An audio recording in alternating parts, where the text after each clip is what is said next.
Bom dia a todos, sejam bem-vindos à nossa live café Gestão de Representantes Comerciais no pós-pandemia.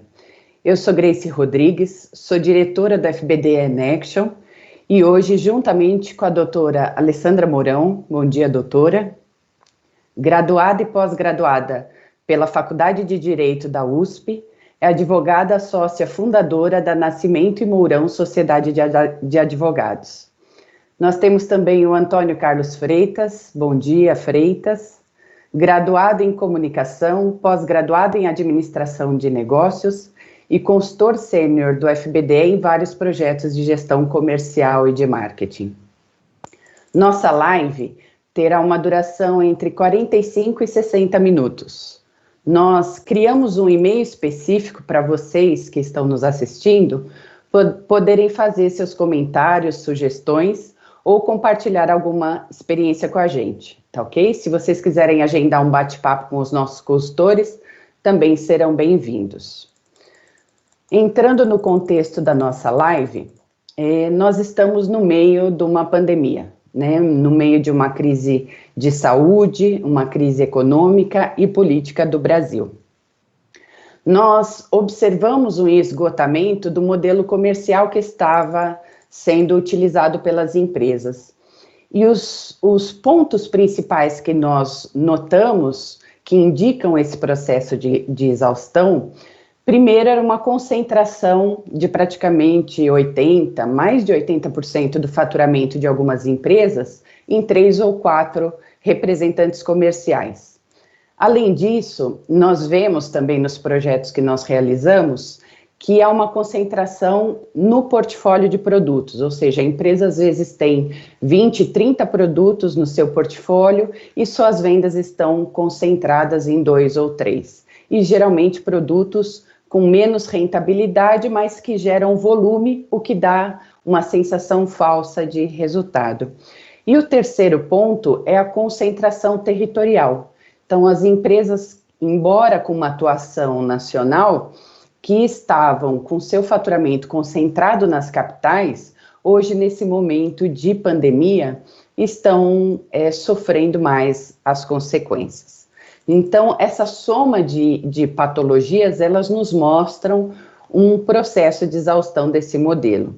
Então, Freitas, nesse contexto, eu gostaria que você comentasse conosco, dentro da sua experiência, quais são os processos que podem melhorar o desempenho comercial das empresas nesse momento de transição durante e pós-pandemia.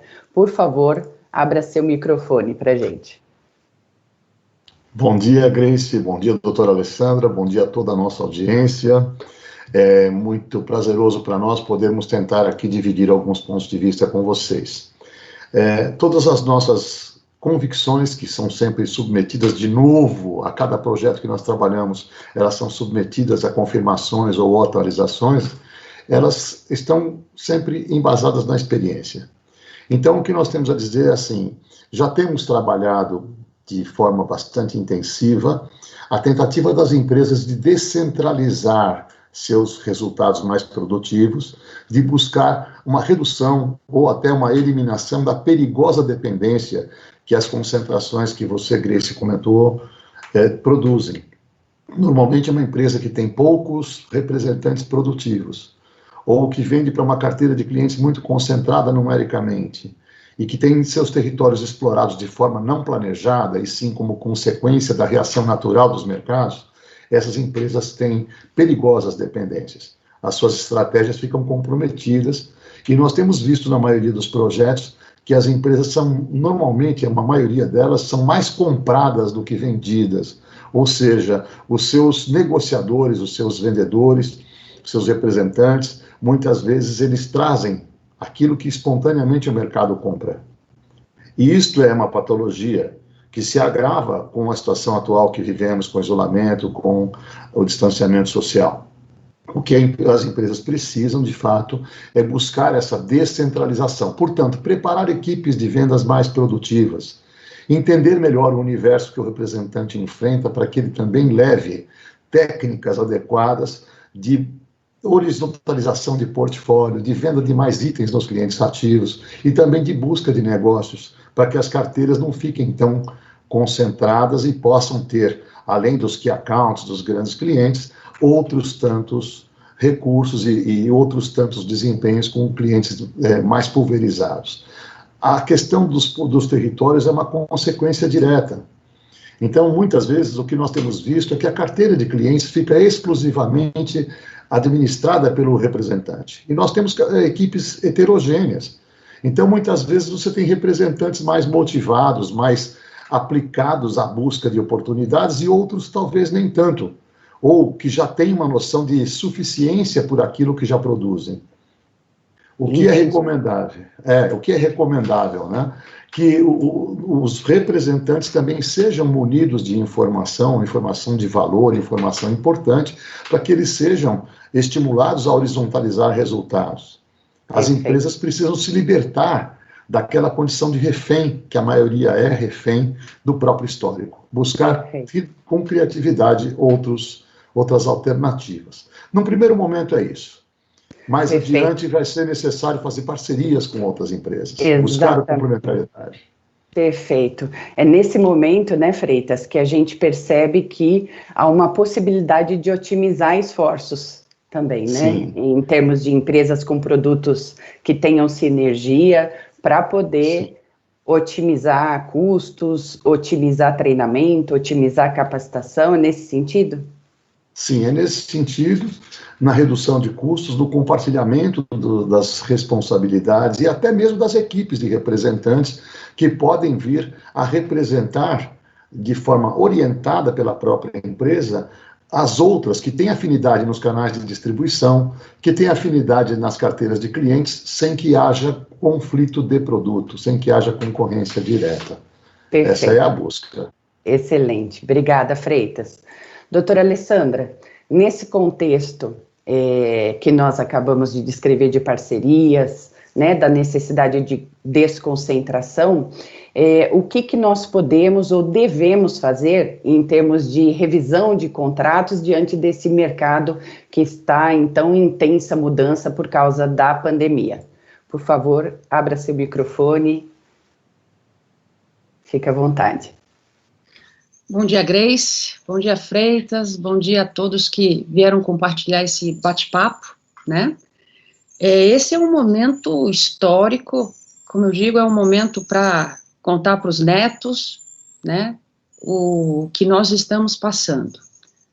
Ao mesmo tempo, é uma oportunidade tremenda de nós pararmos para refletir sobre as nossas relações, as relações as mais variadas. Desde as relações familiares, né, agora nós estamos 24 horas por dia, todos os dias com os familiares, as relações profissionais, as relações dentro das nossas empresas. Se vocês estiverem ouvindo esse barulhinho, são os macaquinhos, minha casa aqui é do lado da Mata Atlântica, e agora, pelo jeito, é a hora do café da manhã deles também. Então, voltando, é um momento e uma oportunidade tremenda para nós repensarmos todos os relacionamentos, e é lógico que o relacionamento entre o representado e o representante entra dentro desse contexto. Porque, antes da gente falar do contrato de representação, é importante a gente pensar nos contratos. O que são os contratos, gente? Para que serve contrato, né? Na verdade, o contrato nada mais é que o famoso combinado, que a gente fala com os filhos, né? O combinado. Porque se vocês pensarem numa empresa, a empresa é uma obra de ficção.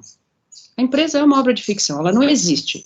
A empresa não toma café, empresa não bate papo, empresa não perde o sono, né? São as pessoas que fazem isso. Então, tudo que existe numa empresa, Grace, tudo, uma mesa que está lá, foi um contrato de... Se tem alguém trabalhando lá, tem um contrato de trabalho. Se tem um representante, tem um contrato de representação. Se por acaso tem uma plataforma funcionando lá dentro, eletrônica, tecnologia, também foi contratado. Então, absolutamente tudo numa empresa, tudo foi contratado. Nesse ambiente de pandemia, a questão da força maior, desse estado de calamidade, como que isso acontece em termos contratuais? Aí é que vem a questão. Quando eu combino com você, quando eu contrato, eu imagino uma determinada situação. né? Condições ideais de temperatura e pressão, né? Que a gente aprendeu na escola. Então, nessas condições, eu fecho determinados combinados com você, né? Eu vou fazer isso, você vai fazer aquilo, eu recebo isso em troca, e você recebe isso em troca, e pronto, chegamos no nosso objetivo. Aí acontece algo inesperado e fora do nosso alcance de resolver. Aí a gente tem o que você colocou, Grace, da força maior, que é exatamente a situação que nós estamos vivendo. O planeta todo foi pego numa situação inesperada e que está fora do alcance. Nós temos os melhores cientistas do planeta tentando resolver a situação e ainda não estão conseguindo. Agora, você coloca isso no mundo da empresa e você vai ver que, de novo, vários combinados que eu fiz com meus empregados, com meus fornecedores, com meus clientes, vão ser afetados. Porque, por exemplo, tive que parar minha produção. O prefeito da minha cidade falou, ruas fechadas, não entra caminhão, não sai caminhão. Como é que eu faço para entregar aquilo que eu me comprometi? Né? Se tem de um lado a lei, lá tem um dispositivo no código que fala o seguinte, que você não tem obrigação de indenizar se você não cumpre a sua parte no contrato por um motivo de força maior, né? A não ser, presta atenção, a não ser que o seu contrato esteja dizendo o contrário. Mas se não tiver nada no contrato, é isso. Então, tem um grande guarda-chuva te protegendo, só que isso não resolve os teus problemas. Como é que fica agora os teus negócios? Então, esse momento em que a gente foi obrigado a parar, esse momento de força maior que está instalado, é uma oportunidade de ouro para nós repensarmos as nossas relações e repensarmos os nossos negócios. E nisso se inclui a própria relação com o representante, né? Então, é bem importante aproveitar esse momento, né, de repensar todo o negócio, todo o relacionamento e pensar, como o próprio tema do café, o pós-pandemia. Que mundo vai ser esse depois da pandemia? Eu mesma estava prestes a mudar de local de escritório para um lugar maior. Hoje eu estou pensando se faz sentido, com todas essas ferramentas que agora eu me acostumei a usar, se faz sentido mesmo estar todo o pessoal enfiado no escritório o dia todo, todos os dias, se a gente não pode ser mais criativo, inclusive mais eficiente em termos de custos. Será que isso também não vale para os representantes? Com certeza. Tudo isso que o Freitas falou e que você falou, puxa vida, será que eu estou distribuindo a minha carteira, meu território, meus clientes, meus representantes? Eu estou pensando no meu negócio pós-pandemia? E até para fechar, eu queria falar sobre uma coisa que eu li ontem de uma cientista americana, que ela falou que o mundo pós-pandemia vai sofrer alterações, assim como o mundo sofreu depois do 11 de setembro nos Estados Unidos. Nunca mais ir para um aeroporto, pegar avião, foi a mesma coisa depois de 11 de setembro. Com certeza. E eu acho que a mesma coisa vai acontecer com as relações, incluindo-as com o representante, entre representante e representado. Acho que o que vale ressaltar, doutora, também é que todas essas alterações, elas devem estar documentadas, como a senhora mencionou, para que o pós-pandemia ele esteja também com todos esses detalhes escritos, combinados, para que possamos seguir num momento mais próspero, né? Dando continuidade ao nosso assunto da gestão de representantes, Freitas, eu queria pedir para você dividir com a gente, compartilhar conosco a sua experiência, assim como outros consultores da nossa equipe estão vivenciando em termos de mercado, né? Então, de que forma hoje os representantes estão percebendo este momento, né? O que os representantes comerciais dos nossos clientes, dos nossos projetos, estão sentindo de dificuldade durante e que é observado também após a pandemia em termos de pensamento, em termos de atitude, como que nossos representantes comerciais estão pensando hoje, por favor. Olha, Grace, essa é uma situação de grande envergadura na nossa realidade, na condução dos projetos de consultoria. A maioria dos representantes hoje, especialmente aqueles de formação um pouco mais antiga, que se firmaram com seus clientes, com suas carteiras, na base do relacionamento, na base da intimidade, do conhecimento que pressupõe o contato presencial, eles estão inseguros hoje. porque esse patrimônio todo criado com os relacionamentos tem sido ameaçado.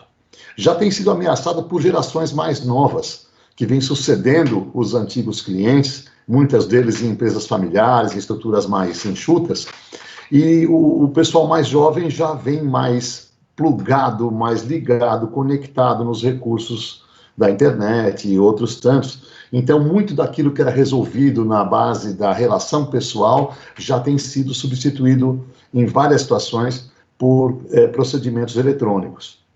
E o representante um pouco mais antigo se ressente. Mas agora, com a pandemia, com esse afastamento social todo que foi criado, obviamente com grande legitimidade, eles estão mais ameaçados. Então, as relações têm que ser revistas. A forma de se tratar clientes tem que ser revista. Por mais que pudesse ser incômodo, não é hora da zona de conforto, é hora da zona de coragem, de criatividade, de busca de alternativas. As empresas precisam tomar conta com maior gerenciamento dos seus representantes. Então é preciso acolher os representantes, entender que nesse momento a insegurança é compartilhada geral. Os clientes estão inseguros, os representantes também estão, e há necessidade que esse acolhimento seja perceptível através de atitudes da liderança. A empresa precisa construir alianças com os representantes, tendo o representante como um aliado nos novos tempos, com as inseguranças atendidas tanto do ponto de vista racional, comercial em si, como também do emocional. Então a empresa precisa de bons gestores, nós aqui, os gerentes, os coordenadores, os supervisores de área comercial, nós precisamos munir nossa equipe de representantes, buscando mais do que a gestão do representante, se ele está visitando ou não, se ele está regular ou não, se ele está cumprindo os papéis de maneira mais completa, nós temos que, antes de tudo, formá-los para um novo momento. E buscarmos a gestão do comportamento dos clientes e não necessariamente dos representantes. Porque se nós fizermos a gestão dos clientes, por consequência, os representantes, nossos aliados, também estarão trabalhando na mesma sintonia. É preciso mudar os paradigmas. Temos que ir para frente com outros meios. Temos que ter a cabeça aberta. O papel do gestor agora é fundamental, né, em termos de aproximação com os representantes comerciais e estar entendendo o que está acontecendo com cada cliente, né? Fazer essa gestão de clientes, ela vai ser fundamental para manter a empresa próxima da equipe de campo, que antigamente fazia campo, né? Agora é tudo virtual, mas que está trabalhando à distância com esses clientes. Doutora Alessandra, dentro desse contexto,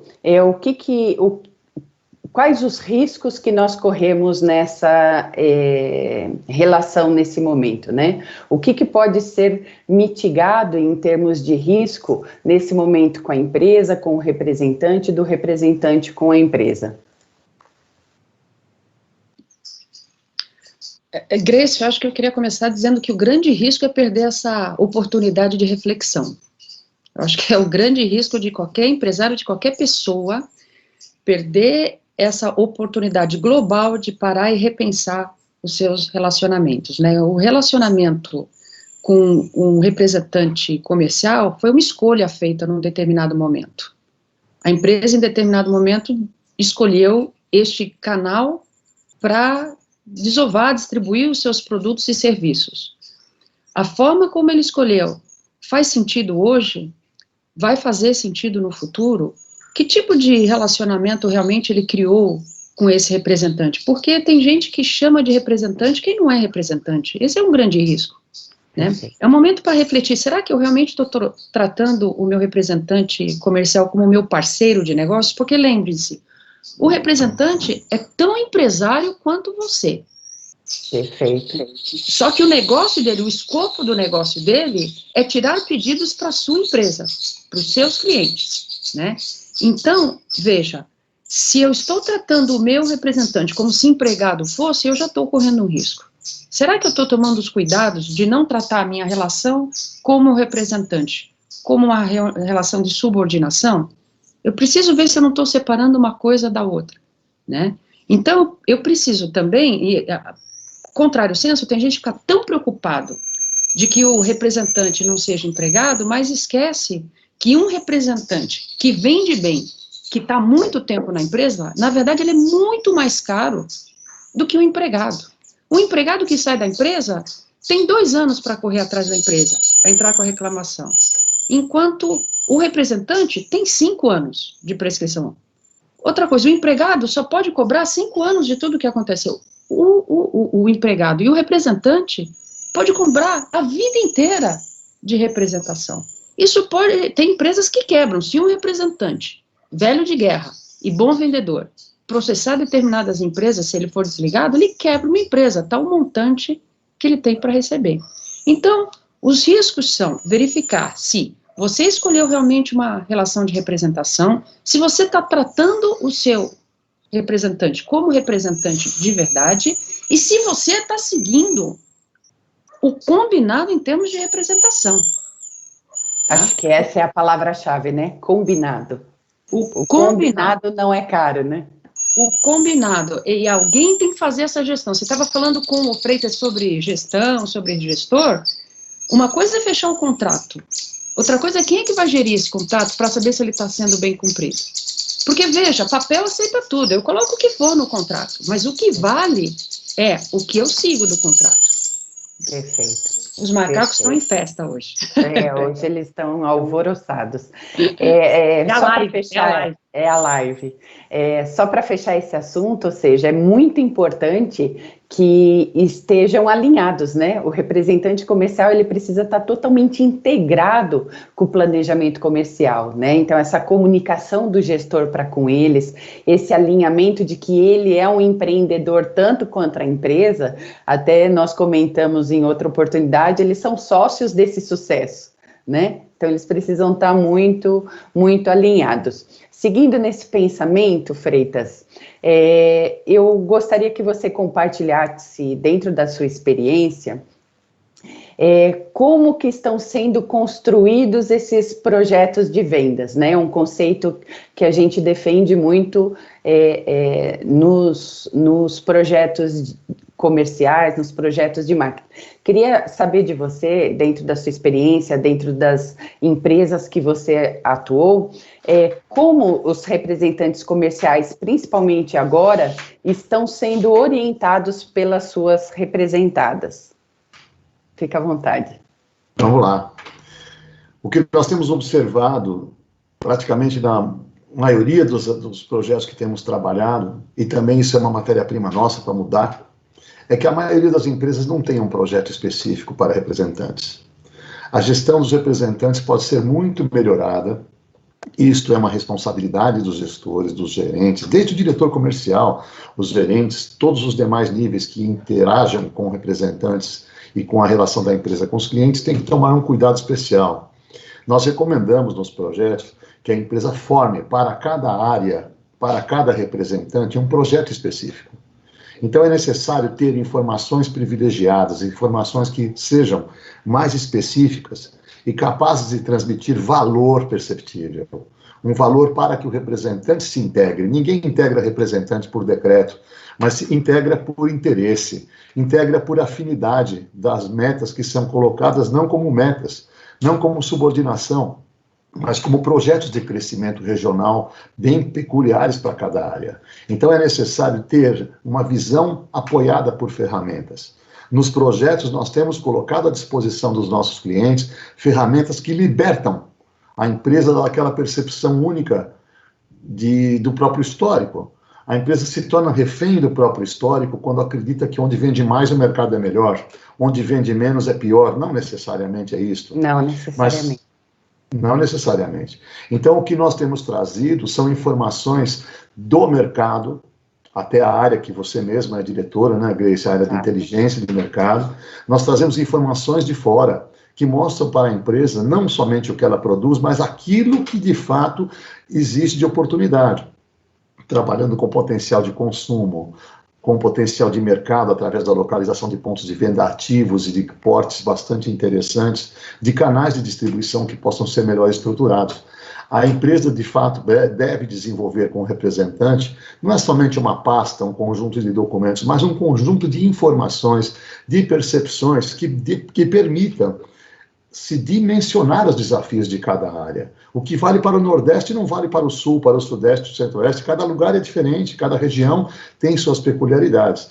Então, independente, na nossa audiência, todos vocês que estão nos prestigiando, independente do seu produto, serviço, do mercado que você atua, vamos entender que nós estamos num país que parece um continente, que é um continente e que tem realidades diferentes. Países, na verdade. 27. Então, se nós fizermos um bom conjunto de informações articuladas, validadas, elas por si orientarão a busca de resultados e o estabelecimento de objetivos.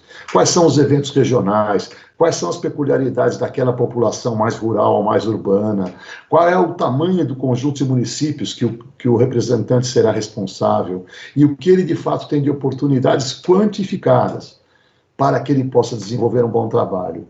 É necessário que os nossos, aí volto a convidar os nossos gestores, para que a gente faça uma condução saudável dos nossos negócios. Ou seja, é necessário, é requerido de nós todos uma habilidade, não só na gestão dos profissionais em si, mas no estabelecimento de padrões para cada área, que transformem a percepção, o conjunto de informações agrupadas, colocadas ali com os recursos todos, em planos de ação com curto prazo.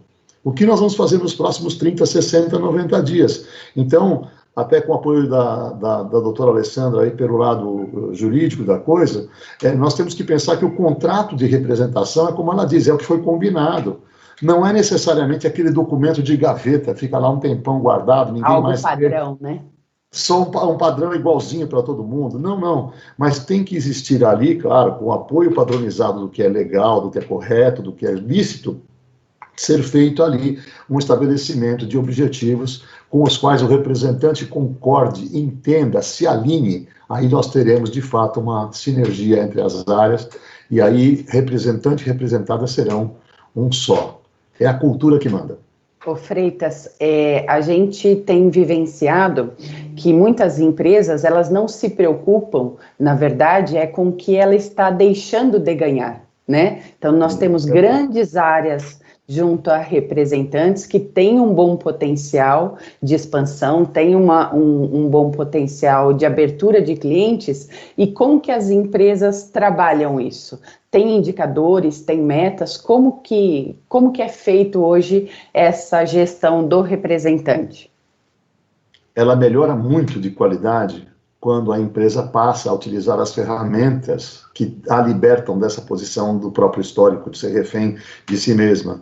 A gestão melhora muito quando nós conseguimos, com os coordenadores, gerentes, supervisores, todos os níveis de liderança, quando nós conseguimos colocar com eles as teses que nós tínhamos trazido desde o começo, em teste, em validação para cada região, e quando eles de fato percebem isso. A prática não é de fiscalização, a prática é de apoio, Exato, a prática é de aliança.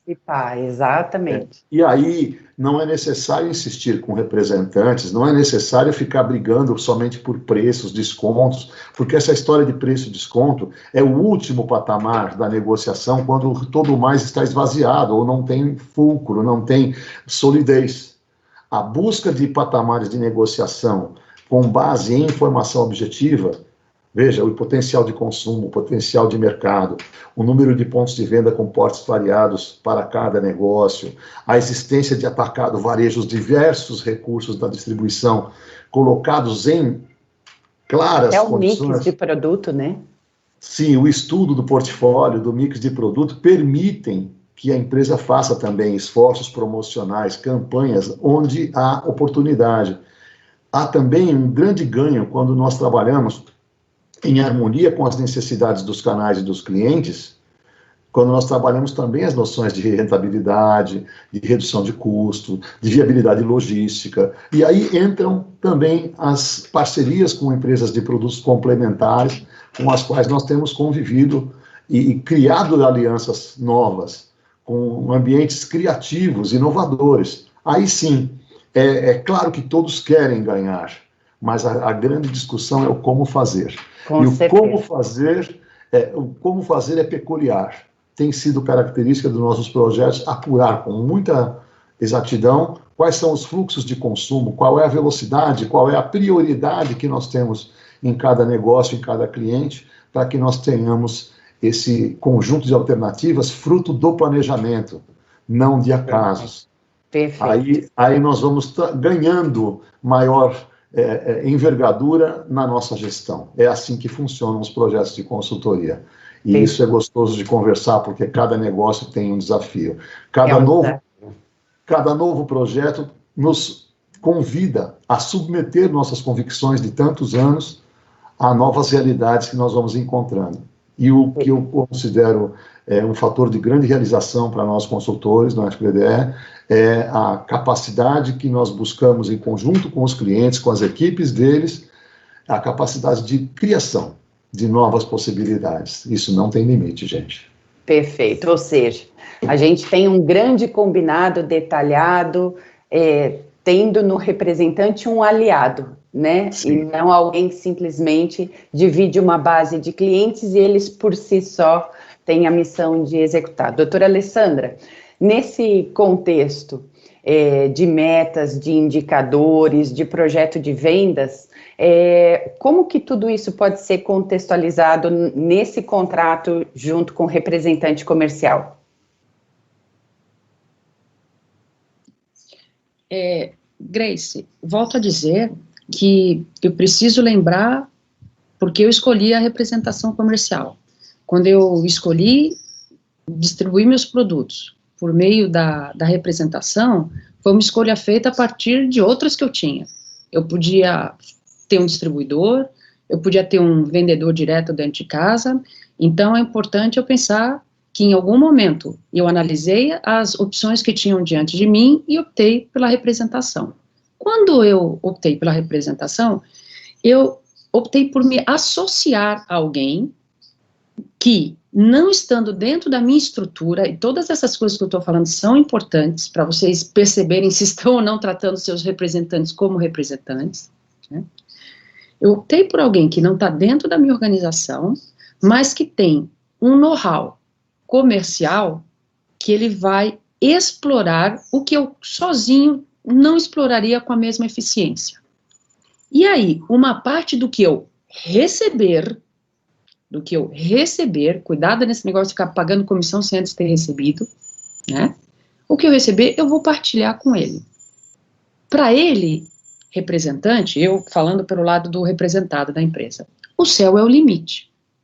Então, lá atrás, no combinado, eu já busquei alguém com esse espírito empreendedor. Se eu quiser um representante que possa melhorar os meus canais de distribuição, de venda, eu preciso ter alguém com espírito empreendedor como o meu. Porque quanto mais ele ganhar, mais eu ganhei, né? Então, a primeira coisa que eu preciso pensar é, eu não vou tratar esse representante como empregado, eu não vou estabelecer metas como eu estabeleço para o meu funcionário, mas ele vai ser motivado pelo tanto que ele conseguir alcançar. A grande motivação do representante é o sucesso dele. Quanto melhor for a performance dele, mais ele vai ganhar. Então, quando eu estabelecer metas, quando eu estabelecer os combinados com ele, essas metas, na verdade, são metas do sucesso dele. Não são metas como eu estabeleço para um funcionário meu. Ele não é subordinado a mim, ele não tem obrigações que um funcionário meu tem. Ao mesmo tempo, ele também não tem as benesses e os direitos que um funcionário meu tem. O tratamento, inclusive, para que eu não tenha problema de correr o risco dele ser reconhecido como funcionário, eu preciso tratar uma linha divisória, isso cabe ao representante, isso cabe ao vendedor. Se eu misturar tudo, eu realmente corro o risco dele virar mais um funcionário meu, e todos os ônus que daí vem. Agora, o sucesso disso, né, eu gosto muito dessa expressão que vocês usaram dos sócios no sucesso. É isso, esse é o verdadeiro sentido da palavra parceria, porque ficou banalizado o uso dessa palavra, né, parceria. O representante, mais do que nunca, é um parceiro. O distribuidor, por exemplo, é o teu cliente. É o teu cliente, né? Quanto mais ele comprar do teu produto para você vender, mais você ganha, mas ele é um cliente teu, né? Onde está o lucro do distribuidor? O lucro do distribuidor está na diferença entre o valor que ele compra e o valor que ele vende. Aí que está o lucro dele. Ele pode até não ser um baita comprador do teu produto e ganhar muito mesmo assim, se ele tem um markup enorme, se ele tem uma baita diferença entre o quanto custou comprar o teu produto e por quanto ele vai vender. Já o representante, não. Por isso que esse relacionamento, eu gosto muito dessa abordagem do Freitas sobre esse tratamento, esse relacionamento, vai ser muito importante, porque se esse representante não está estimulado ao sucesso dele, no fim das contas ele não vai estimular o teu sucesso, e depois se livrar ou terminar essa relação é muito difícil, porque o representante onerosa. É um ser muito protegido pela lei. Logo depois do funcionário, do seletista, é o próximo protegido. É uma legislação da década de 60 que protege bastante, e hoje, para você cortar um relacionamento de representação comercial sem sair caro, como eu costumo dizer, às vezes é um divórcio muito caro, né? Você tem que ter combinado determinadas regras com muito detalhe, com muito cuidado lá atrás, né? Para que você possa dizer, por exemplo, que ele foi desidioso. Há bem poucas situações previstas na lei em que eu posso romper esse relacionamento com o representante sem ter um ônus financeiro pesado. Há bem poucas. Agora, como é que eu consigo construir estas situações? Começa lá no combinado, lá no contrato primeiro, as coisas estão estabelecidas. Então, por exemplo, o potencial de um determinado território. Isso está estabelecido lá ab início, desde o começo. Se ele concordou que aquele era o potencial, não aconteceu nada que mudasse esse potencial, e ele não atinge, ele foi desidioso. Fica mais fácil de eu conseguir chegar nessa solução, né? Outra coisa, Grace, só desculpa, é a gestão. Eu volto na questão da gestão. Não adianta eu ter um baita trabalho de fazer um contrato bem feito, de ter um combinado bem feito, de ter uma conversa em que todos os pingos estão nos is, se no dia a dia aquilo lá é absolutamente ignorado. Se não tem alguém cuidando para que o que está lá colocado no papel, de fato, esteja sendo cumprido. Perfeito. Imagina, na verdade, o comentário que eu ia fazer, que foi o que nós comentamos no começo, né? O que mais a gente vivencia são representantes com grandes áreas de atuação e com uma baixa performance em termos de cobertura, né? Então, ele positiva ou concentra suas vendas em 3, 4 clientes, em 3, 4 municípios, e fica uma enorme área que a empresa deveria estar atuando sem ninguém fazer a gestão, né? Então, como a senhora falou, é função do gestor avaliar isso, acompanhar essa performance e compartilhar com ele, não no sentido de supervisão do trabalho, e sim de entender o sucesso que não está sendo realizado, dando toda essa cobertura. Pois não, Freitas?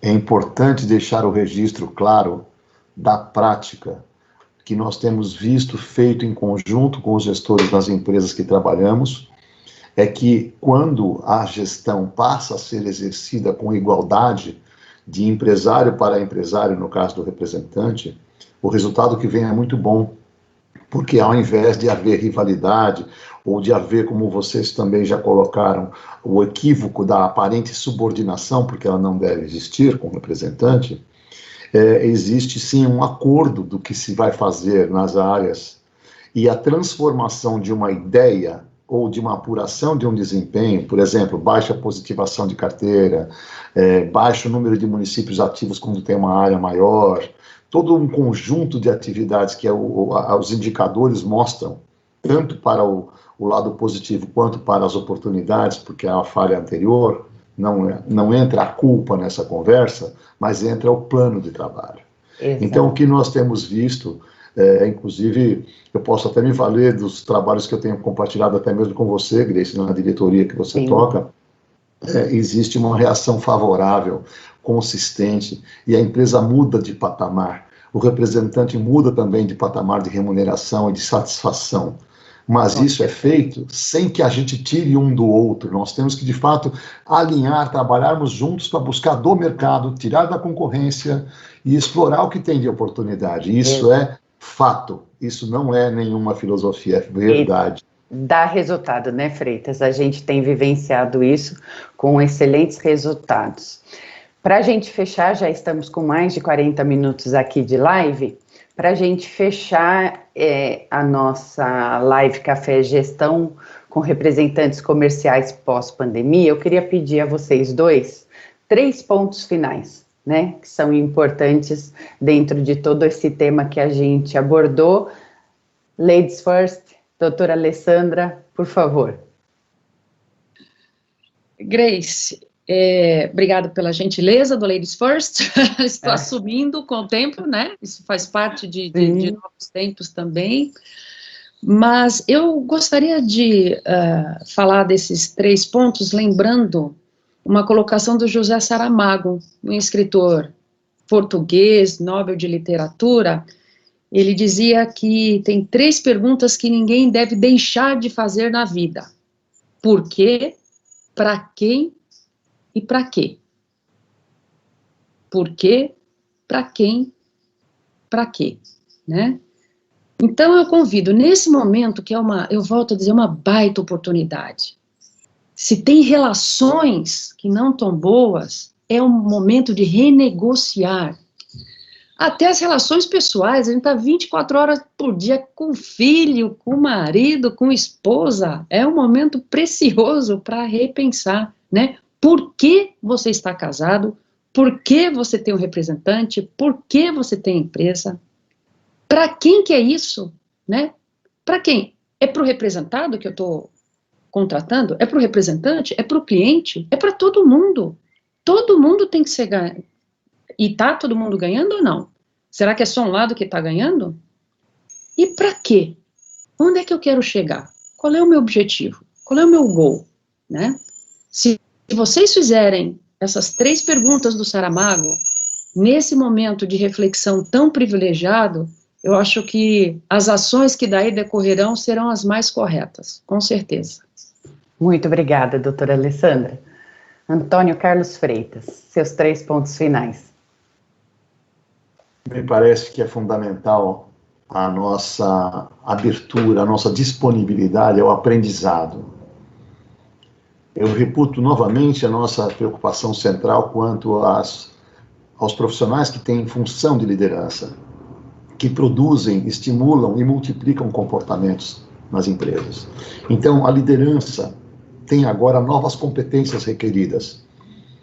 E não adianta nós reclamarmos, ou nós insistirmos, ou falarmos sobre velhos pontos. Nós temos que ter a cabeça aberta para o aprendizado, para o novo, que a liderança seja capaz de inovar, com disposição, com humildade científica, nós chamamos. Ou seja, nós sabemos muito, mas estamos dispostos a aprender. Esse é o número 1. Número 2, a gestão de clientes passa de uma ciência mais estatística para uma operação, um plano de ação mais imediato. A pandemia nos traz novos padrões de relacionamento e nós temos que entender, bem como a doutora Alessandra colocou, o para quê é o propósito, o objetivo principal das empresas.